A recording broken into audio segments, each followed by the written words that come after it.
Good morning, friends. It's Miss Cynthia. The book I'm going to read you guys today is called The Giant Hug by Sandra Horning and illustrated by Valery Golubchik. So before we start our book, let's all make sure that we're somewhere that we can relax our bodies and that we're not distracted from listening to the story.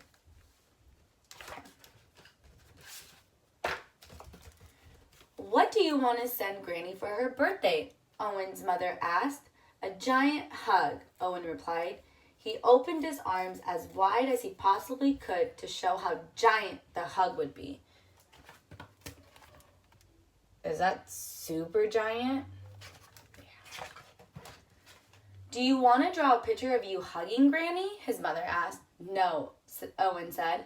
I want to send a real hug. I'll give the mailman a hug and ask him to send it to Granny. They gathered their letters and walked to the post office in town.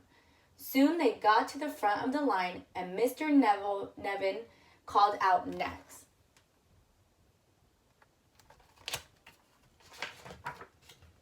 I want to mail a hug to my Granny. Will you please send it? Owen asked in his most polite voice. Well, we don't normally send hugs, but I suppose we can give it a try, Mr. Nevin said. Owen's mother wrote down Granny's address for Mr. Nevin. Owen walked behind the counter and opened his arms as wide as he possibly could and gave Mr. Nevin a giant hug. Please make the hug just as giant when you pass it to the mailman, Owen said.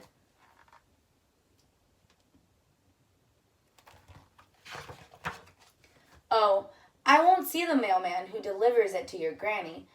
I'll give the mail to Miss Porter, who sorts it and puts it on a truck to the big city. After that, it's put on a plane and flown across the country, Mr. Nevin said.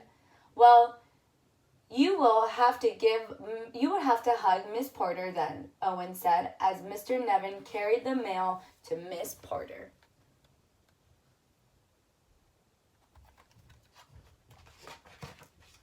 Mr. Nevin looked down awkwardly at Mrs. Porter as he handed her the mail and the address of Owen's Granny. He blushed and mumbled, here's the hug. Mr. Nevin opened his arms as wide as he possibly could and gave Miss Porter a giant hug.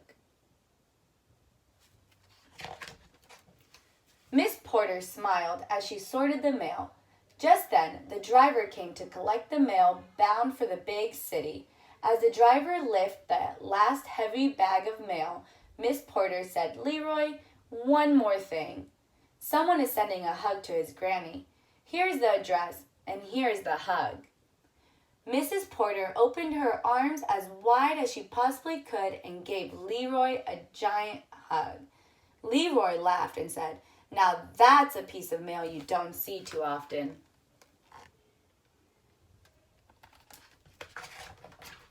Leroy whistled on the way to the big city. After unloading the mail, he checked the schedule to see who was driving the mail to the airport. It read James. Leroy found James in the break room and eating his morning snack.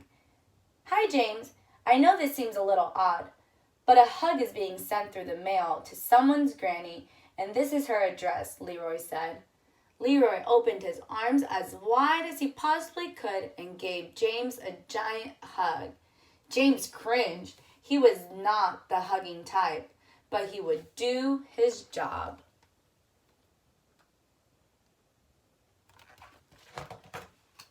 Later that afternoon, James arrived at the airport. He asked the mail handler when the mail was being loaded onto the plane.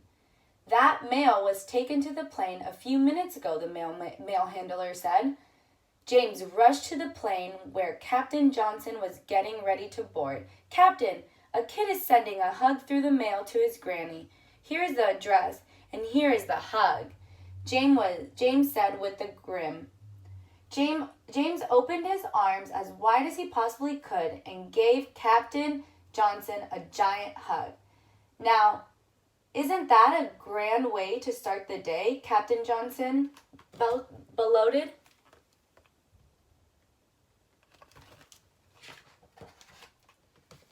When the plane landed, Captain Johnson walked to the airport post office. He saw Amanda standing next to a mail truck, looking sad. "Hello, are you driving the truck to the city?" Captain Johnson asked. Amanda nodded grumly. "A hug is being sent through the mail," Captain Johnson announced.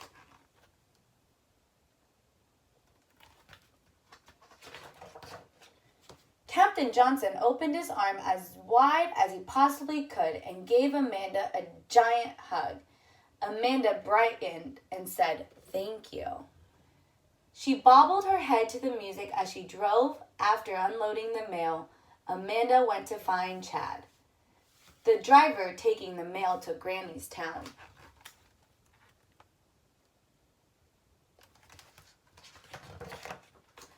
"Chad, a hug is being sent through the mail. Here's the address, and well, here's the hug," Amanda said as her face turned red. Amanda opened her arms as wide as she possibly could and gave Chad a giant hug. Chad chuckled and said, "Finally! Do you want to go dancing tonight?" "I'd love that," Amanda exclaimed. Chad kicked up his heels and hopped in his truck. Early the next morning, Chad drove to Granny's town.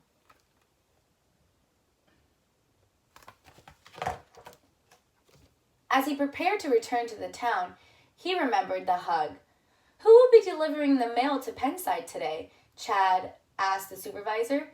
"Shelley, but she's not here yet," Mrs. Greenberg replied as she adjusted her glasses. "Please pass this along to her," Chad said. Chad opened his arms as wide as he possibly could and gave Mrs. Greenberg a giant hug. Miss Greenberg gasped with surprise, and her glasses tilted to the side. Look at her glasses. "Shelley, I need a word with you," Mrs. Greenberg called when Shelley arrived. "A hug is being sent through the mail to a boy's granny, and you are the mailwoman delivering it," Mrs. Greenberg said. Mrs. Greenberg opened her arms as wide as she possibly could and gave Shelley a giant hug. "Granny will be delighted," Shelley exclaimed.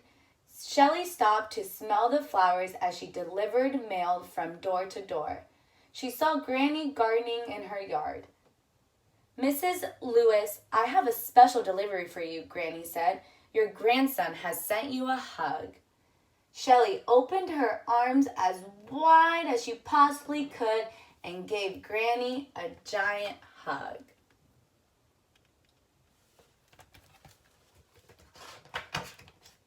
Granny grinned and said, "That's the most wonderful piece of mail I have ever received.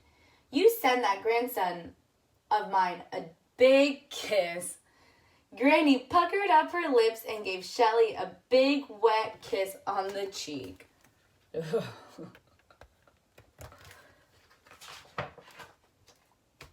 Aw, and look at this page has no words, so you have to look with your eyes. Do you see what's on his cheek? A kiss. And when our story is over, we say, the end. Thank you guys for listening. See you guys tomorrow.